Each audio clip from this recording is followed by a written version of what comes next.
So, just for the folks in the audience, the two reviewers that joined us in mid-course, I guess I did get a chance to introduce Michael, but Hazel Edwards, the chair and professor at Howard University. We're happy to have you here today again. So, today, then, the second project, we're going to move to Baltimore.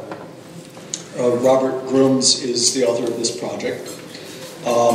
This project is, Robert and the next thesis that we'll see are both part of a dual degree program that we have in architecture and real estate development. So the sort of degree of difficulty is doubled in a certain sense. The committee consisted of David Cronrath, who is chair, Margaret McFarland, representing real estate, Michael Ambrose, and myself. Robert, it's all yours. Thank you. And before I begin, I'd be remiss if I didn't thank everyone who was a part of influencing and getting me to this process. I'd like to thank my thesis committee and Professor Cronrath in particular for your guidance and your support. And I just also like to thank the School of Architecture for providing a foundation where I can feel comfortable to explore such a difficult topic. On April 12, 2015, a 25-year-old black man named Freddie Gray was arrested by Baltimore City Police. While in police custody, he sustained a spinal cord injury and subsequently died 1 week later as a result of that injury. In a search for answers and a demand for justice, the residents of Baltimore took to the streets in protest. And due to the lack of transparency and frustrated with the conditions that led to the targeted arrest of Freddie Gray, that protest turned into a demonstration of violence and destruction. And highly visible and widely televised, millions of people watched as the city of Baltimore burned and the neighborhoods of West Baltimore destroyed. This thesis was initially conceived while watching images such as this unfold on TV. And while I watched these images, I was filled with a number of emotions. I was hurt, I was confused, I was disappointed, but most of all, I was angry. Yes, I was outraged with the conditions that led to this uprising, but I was mostly finding myself upset with the fact that these people were destroying their own communities.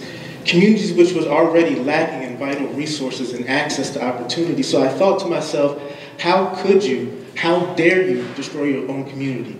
What gives you the right? And as I sat there struggling with this answer, a reporter came on TV and asked one of the demonstrators that exact same question. How can you destroy your own community? To which he responded, we can't destroy what we don't own. And it was at that point that I began to understand that what he was expressing was a disconnect between place and space, and a disconnect between understanding of yourself as it relates to that place. And so the statement, we can't destroy what we don't own, is ultimately a crisis of identity. And as I sat there reflecting on that, I began to think, and I was reminded of a time in which I felt a similar disconnect between place and space. And I was taken back to my first year at the University of Virginia when I was walking back to my dormitory from track practice, and I was stopped by a university police officer in which he demanded that I show him some ID. And so I showed him my university-issued ID as opposed to my state-issued ID, and it was at that moment in which his reaction toward me completely changed. And as he explained to me, he thought I was just there to cause some trouble and I was up to no good. And it was at that moment in which I was reminded of what my parents had always tried to explain to me, is that race and space matters, particularly in the process of constructing identity. And so as I began to think about this and begin to develop this thesis further, I began to study W.B. Du Bois, and particularly his concept of double consciousness. And W.B. Du Bois stated that Black Americans are born into this world with the veil and gifted with the sense of second sight. And they're born into a world that renders them no true self-consciousness, but they only are able to see themselves through the eyes of the other. And he described this as a peculiar sensation of always looking at oneself through the eyes of the other. This double consciousness creates a conflict of internal awareness and external perception. And as I begin to explore this and understand how can this begin to show up into the built environment, specifically as it relates to Baltimore, what I found is that there exists a geography which defines otherness. And those existing within that boundary is defined as an other. And those that are also within that boundary are controlled through a series of carceral forms of containment within the built environment. And those mechanisms work to function to operate and to separate us from them. Thereby, otherness, divided identity, blackness becomes spatialized. And so, with this understanding of identity as it relates to place and space, the statement, we can't destroy what we don't own, it becomes spatialized.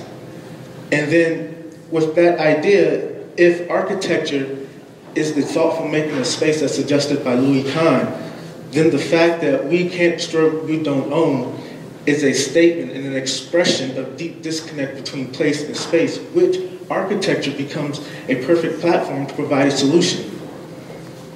And so, as I began to think about this, the next process in my thesis was to begin to look for other forms within the built environment which tackled this idea of identity, more specifically black identity. And so I looked at a number of different projects, and some that I was familiar with and some that I was not.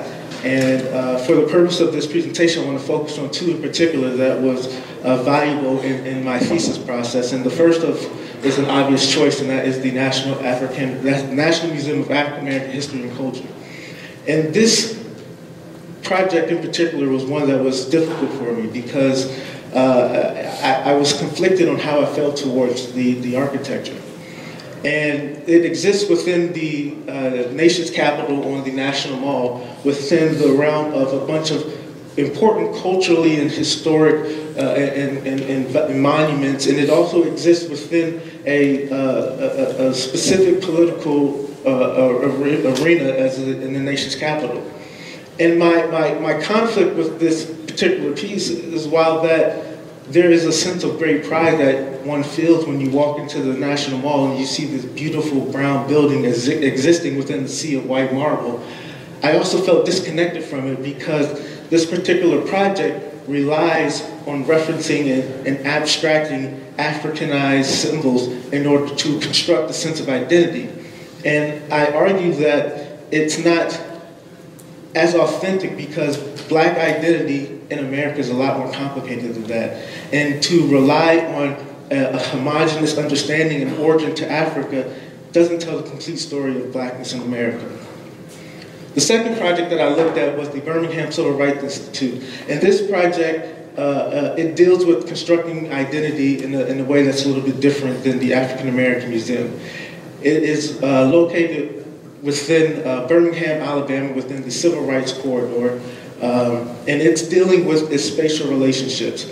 Particularly, it's adjacent to the 16th Street Baptist Church, which, as we know, was the site of a bombing which killed 4 young black girls and injured several others. And across the street is Ingram Park, which is also the site of a highly contested interaction between protesters and police after and as a result of that bombing. And so it deals with this relationship in a number of ways. The front facade of the Institute is pulled off the street to allow for the public realm of the park to filter into the courtyard of the Civil Rights Institute. And thereby doing so, it creates a cross-axial relationship into the entry sequence of the Institute with the park so that you have this relationship spatially with the Ingram Park and the stairs of the 16th Street Baptist Church.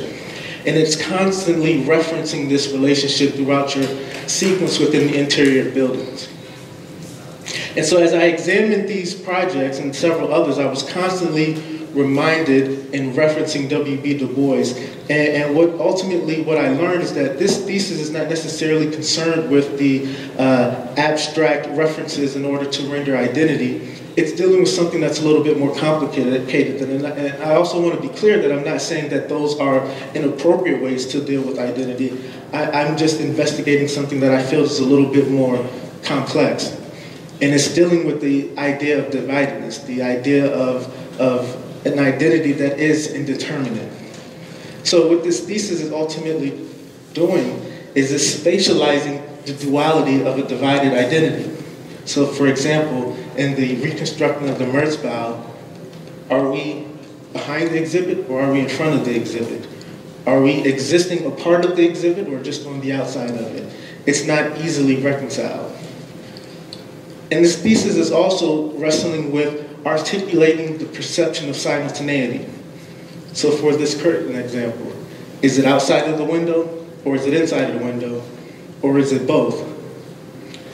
This perception of simultaneity and the inability to understand which is what Ralph Ellison would also equate to being that of an invisible man. Lastly, this thesis is wrestling with identity that is indeterminate. Are you looking through the window or just at a reflection? It's not easily to determine which is which. And this is what James Baldwin would call, what James Baldwin meant when he stated, "I am not your Negro. I can't be defined."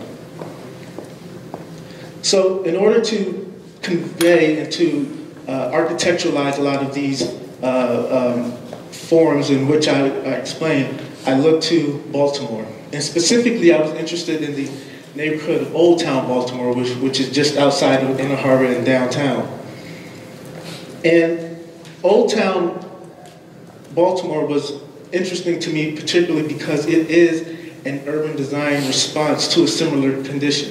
This site was redeveloped after the riots of MLK assassination, and so it was interesting to me that it was a response to a similar condition. And what the city attempted to do is to create a new development that would create a better sense of community and stimulate the local economy. So as you can see here on the screen,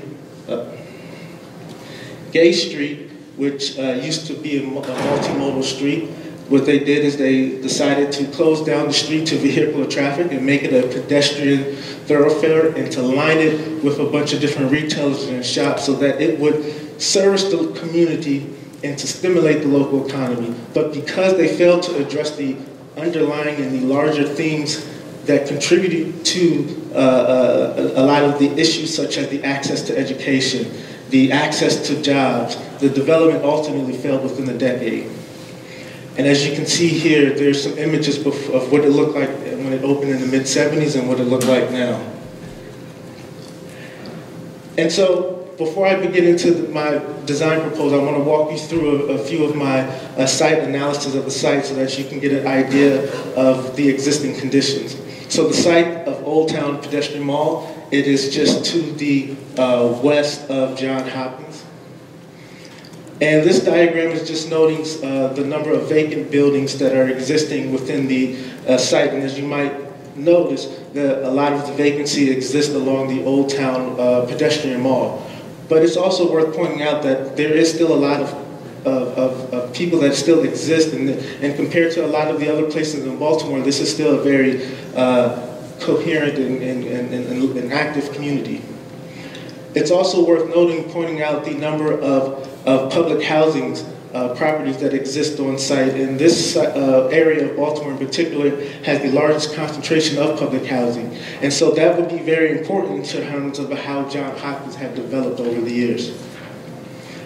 I also think it's important to note the number of schools and churches in the areas, and through my numbers of visits to the site and speaking with the people of the neighborhood, that these institutions works to really create a sense of community and to support the communities in the ways that they can. And also, unfortunately, there exists a large concentration of detention centers and prisons. And to me, it's a cruel metaphor of isolation and containment. Also highlighted in this diagram is the Jones Fall Expressway. And as I said, the Gay Street used to function, the diagonal street on the screen used to function as one of the main thoroughfares that would take residents from downtown Baltimore to the northeastern suburbs. Once the Jones Fall Expressway was constructed, it not only took vehicles off of the Gay Street, but it also isolated and divided Old Town from downtown Baltimore. And so what essentially is happening is that you have two communities that are different and that are opposing one another. As you can see highlighted in blue is the development of Johns Hopkins, and Johns Hopkins functions as a citadel, and it literally develops a boundary between its borders to separate us from them. And one of the things that I found interesting is that on the perimeter of Johns Hopkins is a series of parking garages that helps to reinforce and define that boundary, so that if you're visiting the site, you would drive to these parking garages and you would navigate into the interior of Hopkins and you never have to leave. I also found it interesting how Johns Hopkins, the buildings of Johns Hopkins, treated Route 40, Orland Street, which is a main thoroughfare, and in fact that all of the main entrances for these buildings do not front this main thoroughfare. And then for you to get into these buildings, you actually have to navigate within the boundaries of Johns Hopkins. And as you can see from the figure ground, just the difference in density and how connected the neighborhood gets as you travel from the western part of the map to the eastern side. And that's particularly noticeable when you overlay a historic map and how the fabric and the density and the existing grid was disrupted by this large perimeter block development. And so ultimately what that did is that divided a number of connections, particularly east and west, and Johns Hopkins was one of the main contributors of that. And this diagram is just denoting a lot of the pedestrian circulation that I experienced when I went there. And this is not in any way based off of any type of science or any type of hard data. This is just from my personal experience and my many visits to the site, just documenting how I saw pedestrian flow and circulation. And it is very hard to walk from Johns Hopkins to Old Town and vice versa. And so what you have is two communities opposing one another. And I propose that the area between the area divide is a design challenge, is a design opportunity. And so looking again at the existing conditions, what I propose is a development that is complete with housing. It's complete with urban farm, community kitchens, a number of specifically and strategically placed retail spaces, as well as a number of open spaces that contribute to the equitable sense of space. And before I get into the details of the proposed design, I want to walk you through my strategies of why I made the decisions that I did. So again, looking at an axon of the figure existing conditions, first thing I did was to demolish some of the buildings that were being underutilized. The first, at the top of the screen, is a school that the city of Baltimore no longer uses, and the second is a series of garden-style walk-up apartments. The next thing to do was to clean up the road network, which didn't make a lot of sense, and just to establish new connections that allowed for vehicular connections back up into Johns Hopkins, and also reintroduce the cars onto Gay Street. And the next thing was to restore the figural quality of Gay Street. So I placed buildings onto Gay Street that would begin to reinforce that and begin to activate that street so that the figural quality of Gay Street is reintroduced. And the next thing to do was to actually give access from Johns Hopkins and take advantage of one of the existing vacant buildings along Gay Street, and to use that to create an urban scene, so that now that pedestrians now have access coming from Johns Hopkins onto Gay Street, and then beginning to line that with open space and housing, so that you have an urban scene created and access is given to Gay Street. And the next was to also just complete the grid with more housing. And then I began to also think about the specific locations of programs in retail spaces and how they would begin to activate the open spaces that I'm proposing.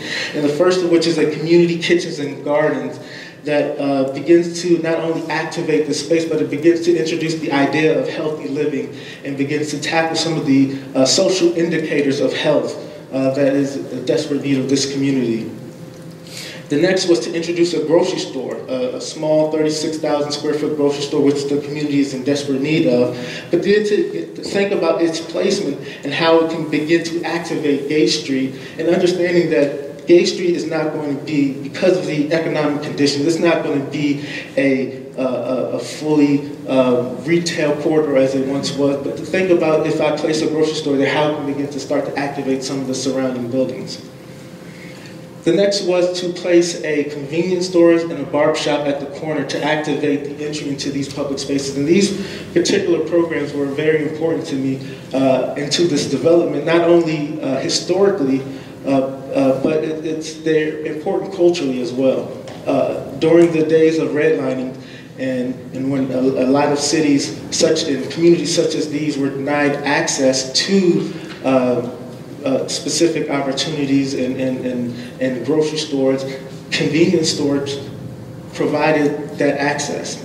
It helped to support the community, and during the early days they were mostly black owned, as well as a barbershop, which again was a symbol of black entrepreneurship and also functioned as a cultural space. And so it's very important to add these so that it not only activates the spaces that it fronts, but it becomes important to the community culturally.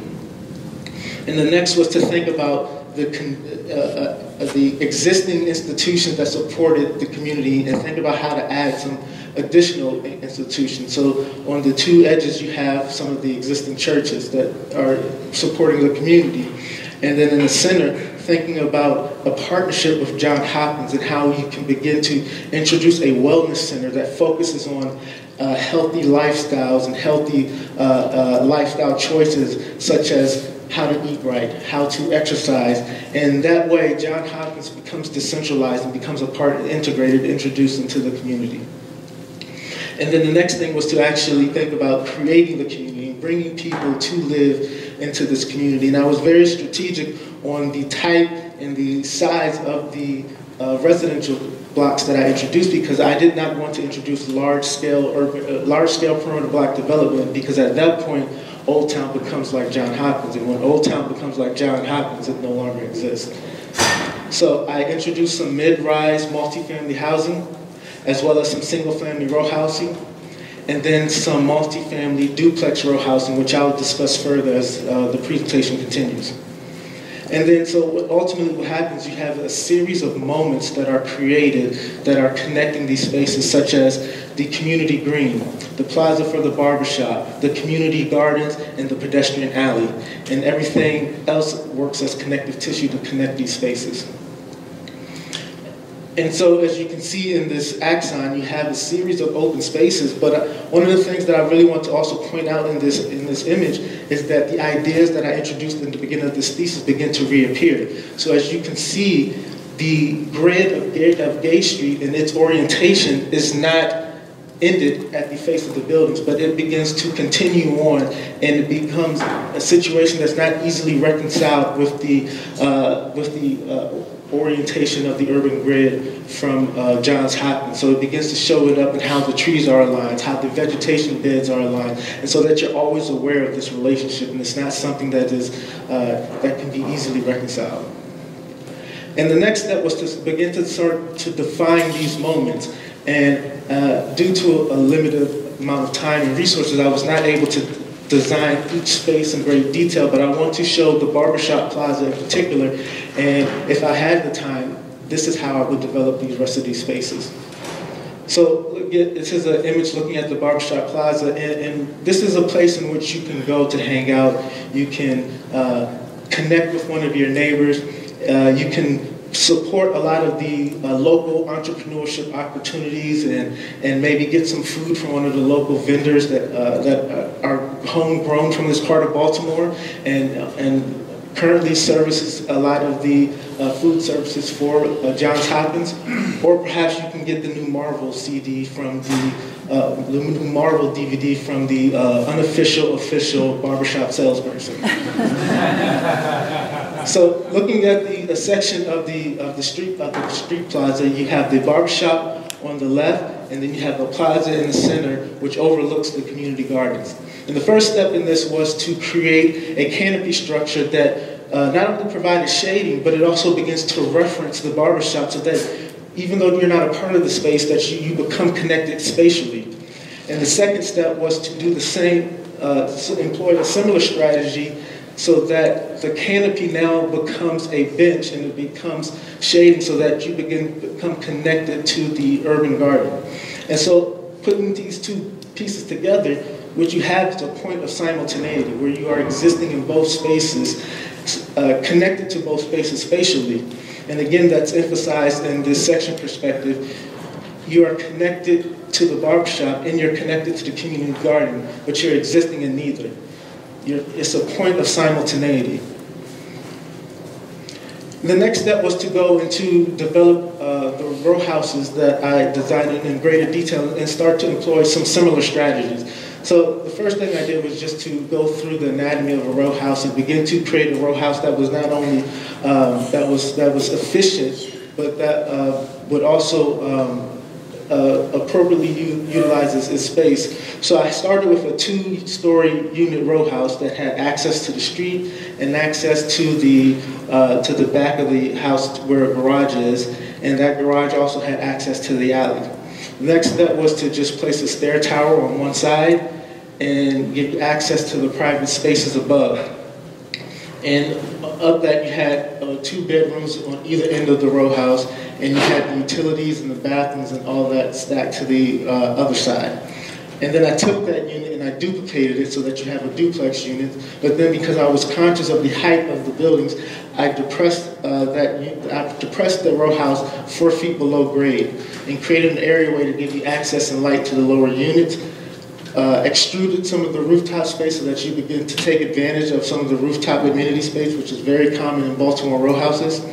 And then I thought about how can you begin to create diversity in people that would occupy these row houses. So I developed a series of different unit types. So you have the duplex unit types where you have 2 units that are stacked on top of each other. They can be arranged to have either 2 bedrooms or 3 bedrooms, and this would begin to have young professionals who maybe attend Johns Hopkins and who are millennials and who are more comfortable with the roommate situation. And then also thinking about how can you take that and you have a single family 3-story row house up above and a 1-bedroom efficiency mother-in-law suite at the lower end, so that you're creating a diversity of incomes and a diversity of people that begin to inhabit this space. And then the next step for me was to focus on the elevations and how do these public spaces begin to meet the private grounds. And so the first step was to define the facade. And then I created a stoop that gave you access to the lower part of the units and also access above. But it was important to also keep this, to make the stairs above to be open air so that you can understand that the ground that you're standing on is not stable. And the next thing I did was I started to define the facade further with vertical elements, which also begin to become glazing opportunities to maximize the amount of light that is that penetrates through to the row house. And it also allows a visual connection to the street. Then I begin to extrude, push and pull certain elements of it so that the private spaces are projected above the public realm, and some of the exterior spaces begin to infiltrate some of the private spaces. And so that you begin to blend the public and private realms. The next thing was to layer the facade so that you begin to build depth, so that through moments you have a clear visual connection to the interiors, and through other moments that it does not become so clear, but you're still allowing an amount of light and air to pass through. And so with the development of these facades, you begin to spatialize that duality, and you begin to blend the public and private spaces. And I also took a lot of time to really think through the stoops and how that is designed so that it begins to blend these spaces, and think about how when you're stepping onto the first landing of the stoop and how that begins to wrap around and becomes a bench and seating for the 2 lower units, and it begins to come into question, whose stoop does it belong to? Does it belong to the upper unit or does it belong to the lower unit? And so ultimately what you have is these themes start to play up through the design of the facades. And I also want to take your time to direct your attention to the boards, and I'll begin to also explain how that same ideas and those same concepts are explored through plan and section. So looking at the row house unit, again, that same idea, that duality, that simultaneity, all those things are addressed in plan. And the first point that you reach that and you understand that is when you walk onto this stoop and you're going up to the first unit, there's a window there that peeks out into the bedroom onto the lower unit. And this has, is a frosted glass so that you can't directly see, but you can see the shadow and the silhouette of the person. And you understand that there's that connection there, and you're aware of your neighbor that is above you or below you. The next step is that in which these ideas start to take place is in the second floor of that unit, where you start to have this depressed balcony that I create. And so one of the ways in which that happens is that a piece of glass actually slides in front of the balcony, and so that it begins to blend the idea that is this interior space or is this exterior space. And one of the other ways in which it shows up is in this piece that actually comes out and projects and reaches out into the public realm. It also begins to wrap it around inside the unit, and it starts to become the seal of the window, so that you begin to understand that this piece that is the seal of the window is also connected to the exterior, and it begins to blend these two spaces. And another moment in which this happened is actually in the bedrooms, and I provide access to the upper units from the garage through a set of stairs that I designed. And as you can see in section, I'm trying to also be conscious of that you have to protect the privacy of the people who are living in the bedrooms of these units. So there's a series of folding panels which begin to cover and provide protection, but also it wraps up and it becomes a windowsill for the upper unit. So again, playing up these ideas of this duality, of this dual function existing as the window ledge and also as the shading device. And so ultimately, what this thesis tries to create a sense of identity that I argue is more authentic, and that deals with this complexity of a divided identity. And before I close, I actually want to share, as I was sitting and reflecting on this thesis and how I got to this point. And one of the things that I realized is that one of the details I omitted in the beginning of the story in my reactions to the Baltimore riots is that during this time I was going through a similar condition of a divided identity. And it was at that moment in April I had already been applied and accepted into the University of Maryland School of Architecture, but I did not know if I still wanted to be an architect. And it wasn't because I wasn't passionate about the field. I was probably more passionate then than I had ever was. But it was because I could not understand what it meant for me to be a black architect. What it meant for me to be a black architect in the context of Ferguson, in the context of Baltimore, in the context of Trayvon Martin and many more, and be a part of a field in which in many ways is a contributor to a lot of the conditions that Baltimore and Ferguson responded to. And what this thesis has taught me is that dividedness that I feel, it's okay. It's a part of it's a part of the black experience and being black in America. And it's okay, because that same dividedness created jazz music. It created hip hop, and it will be that same dividedness will enable me to create great works of architecture. So thank you.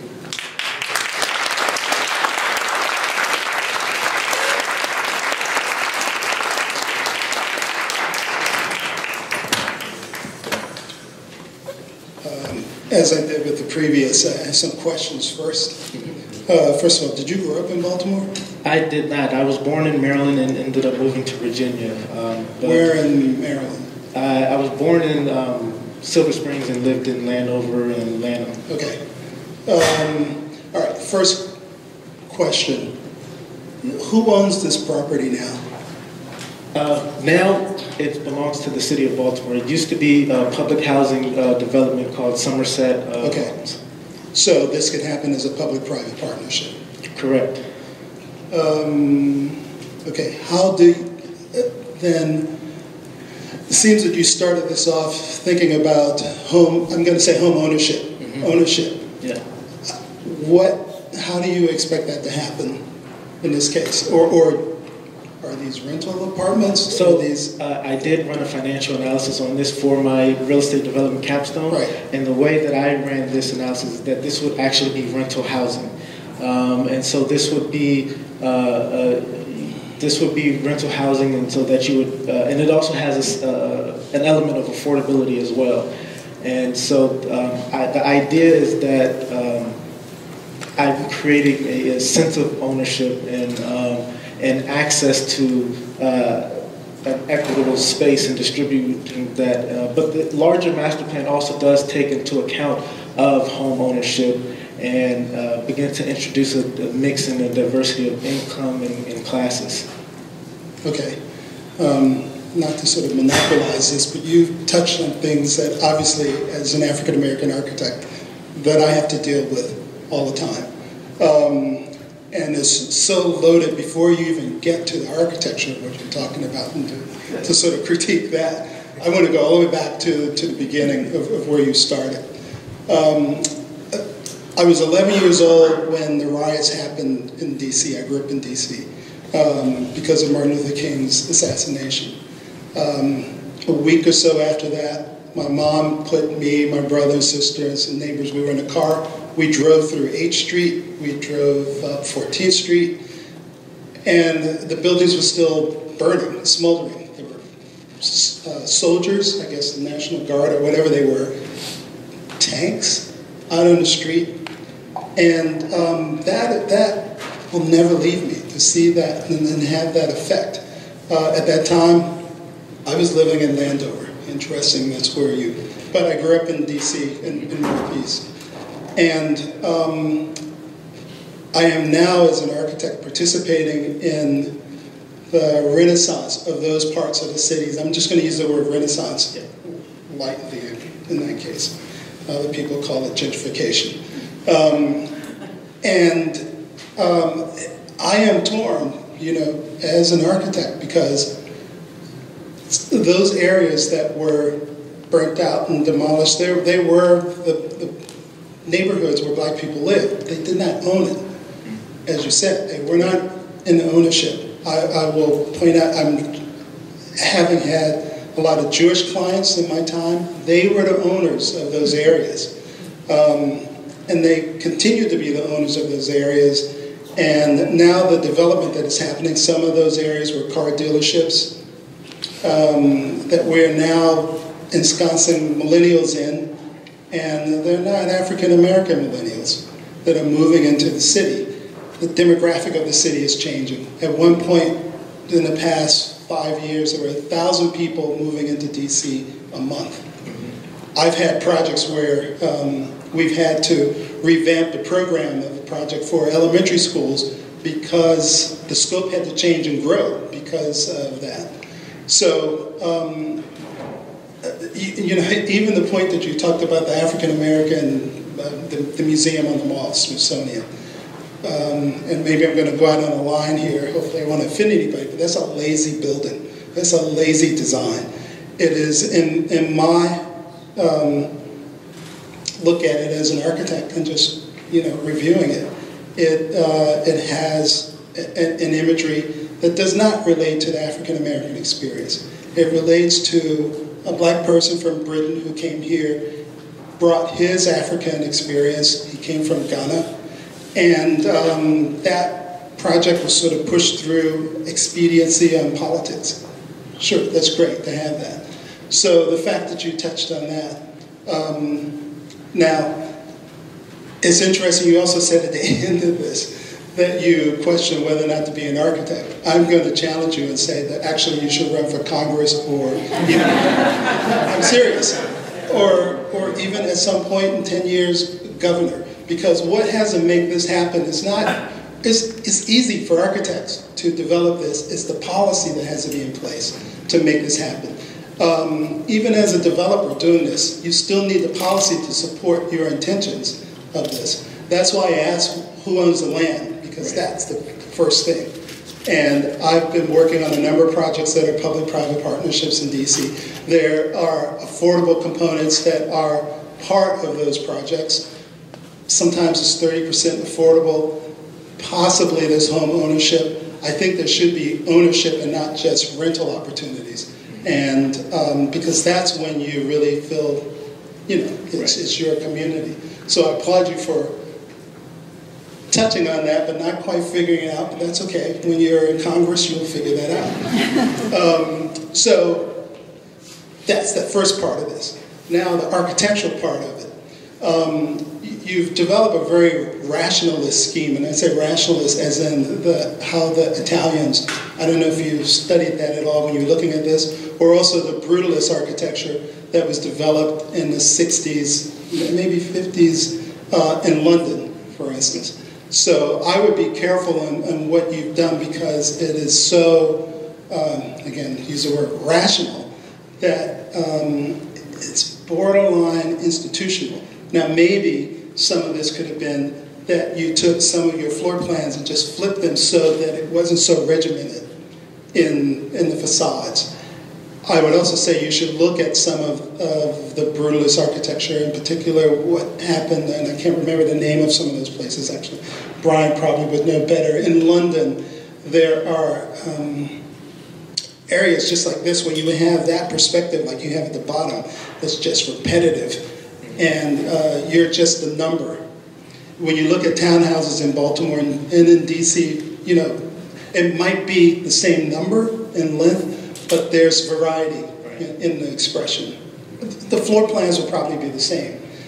So I think that's the type of thing that gives an identity to a community and not sort of maybe isolated aesthetically, the way you've done it.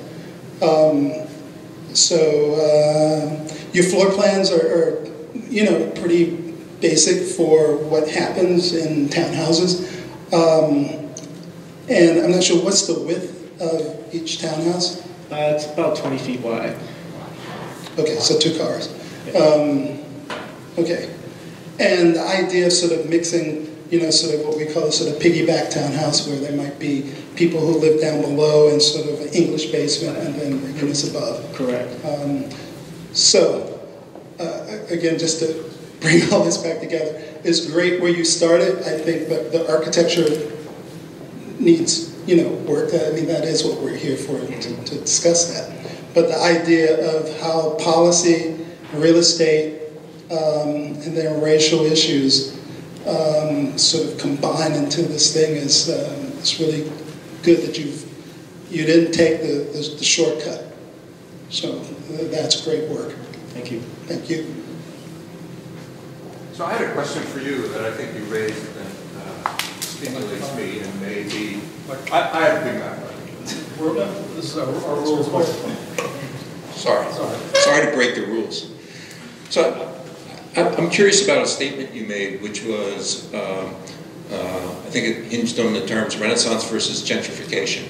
And what I'm curious about is, do you see those two terms as fundamentally architectural issues, or are they public policy issues? It's market. Okay. And by that I mean, again, yeah, it's public policy that it's not supported, that, let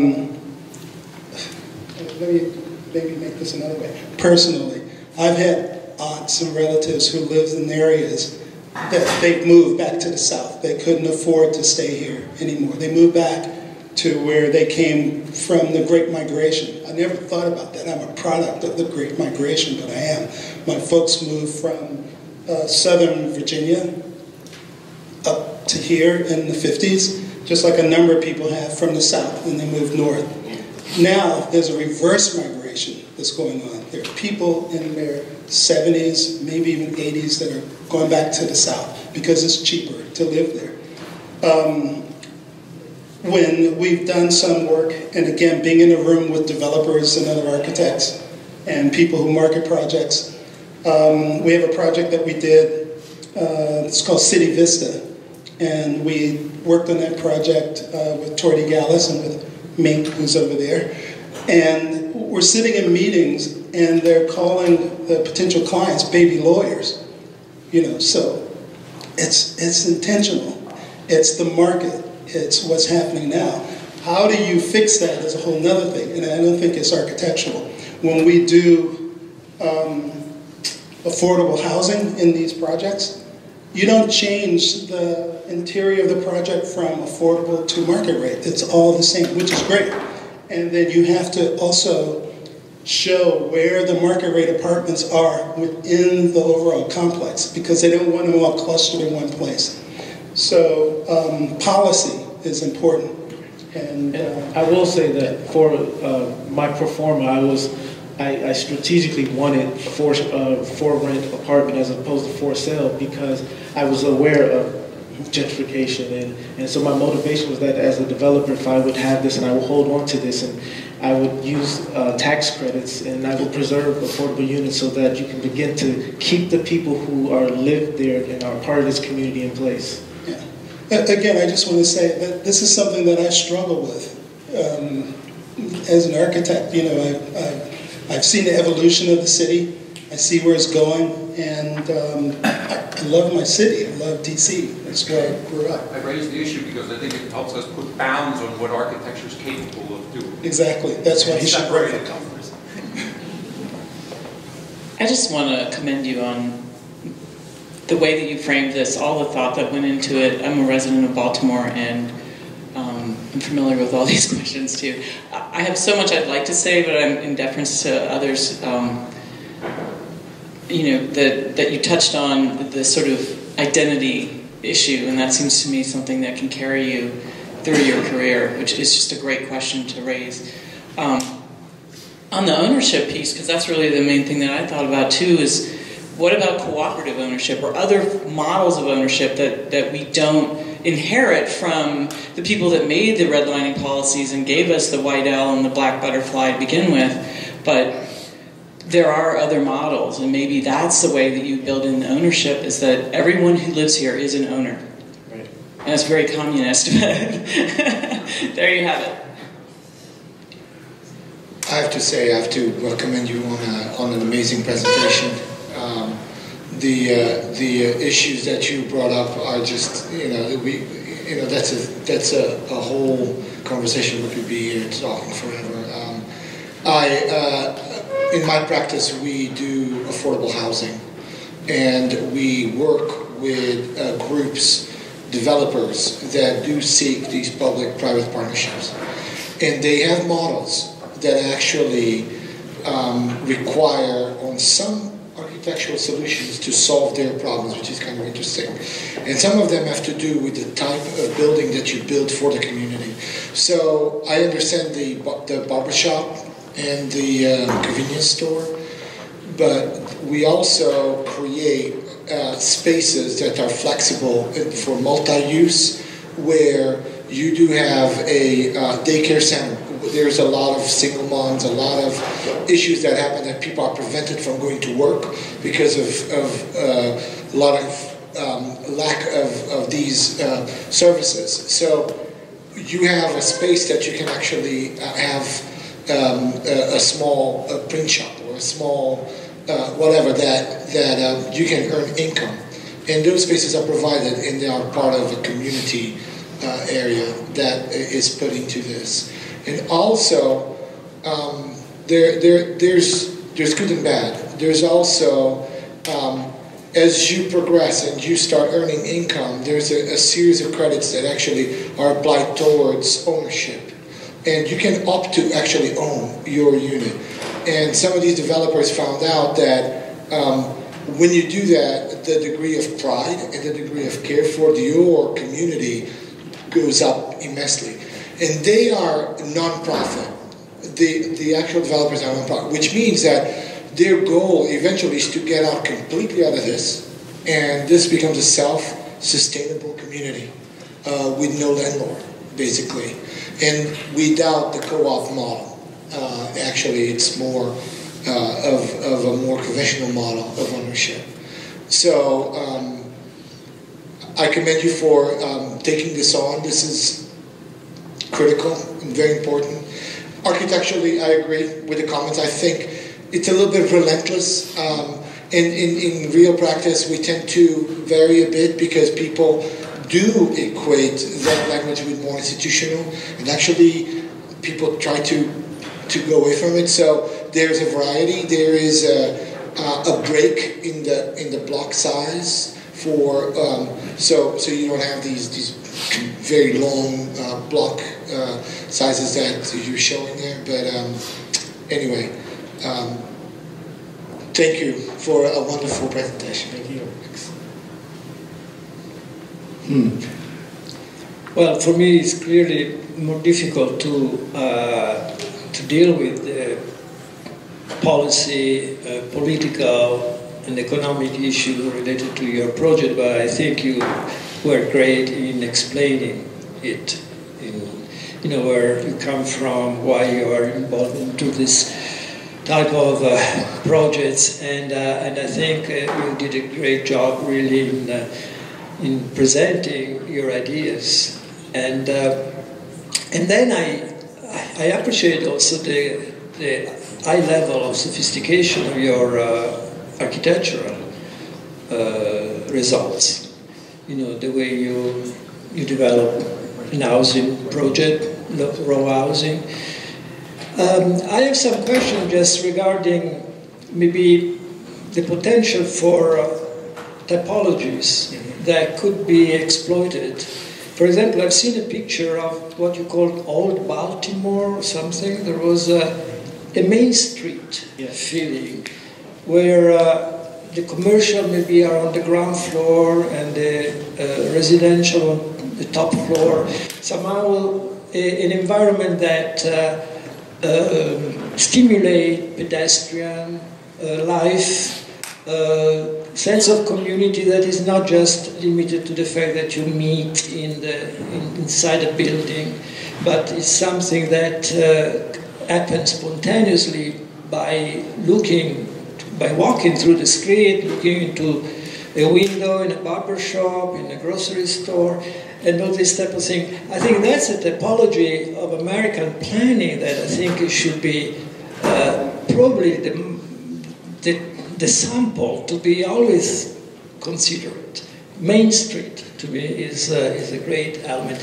And in this case, it's true, there is more an idea of an housing project that look back at rationalist approach in England, in Switzerland, in Germany, in many ways, and it works in many ways, but according to your idea that you want really to create a community, I think that the public space should have been a little bit more strong in that sense. I'm not talking about Italian precedents that I am very familiar with, like porticos, the square, the church, the institutional element that create a sense of representation and identity. Here, there is not much of that. But so if I look from above, I think this could be a neighbor that could be for any kind of ethnic group or even mixed group. Actually, it could even be more interesting. So I don't see exactly all the, let's say, the rationale that goes into the project explained in the architecture. Maybe it's almost impossible to do it, I don't know, maybe it's very difficult. But I think on the other side that you are a very good architect. I think you managed to do a site plan that is rational in the good way, that works, provide parking, provide alleys, divide the circulations, allows for these green areas and so on. So it's very, very, very well developed. The housing project, I think, is quite sophisticated in the facades and the way you want to break this, the simplicity of a wall and so on. maybe you should have stressed a little bit the value of the courtyard in the back as a place that is an active place.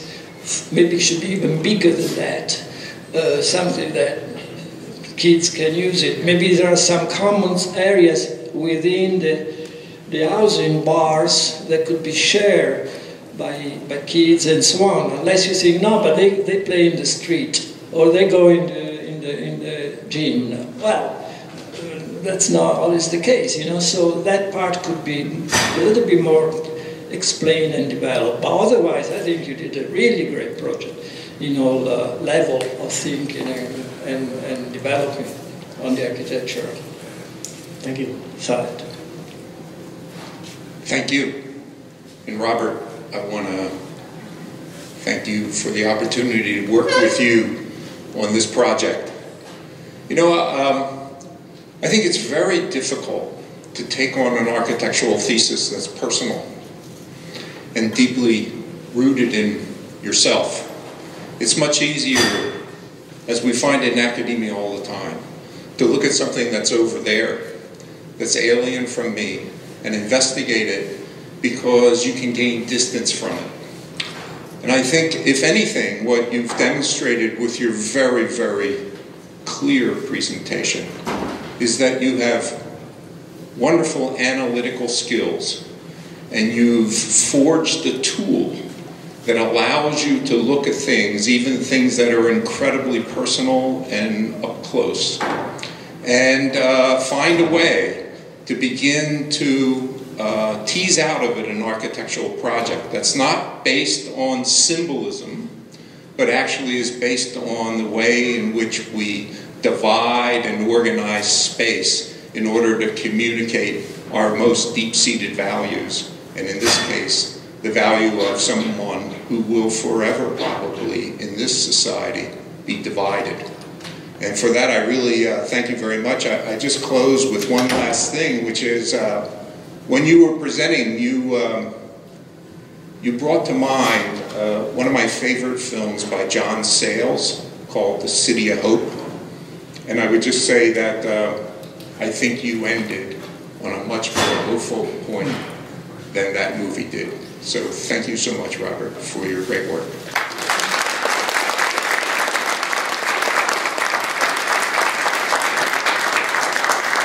Thank you. We're going to move to the next bay over for the next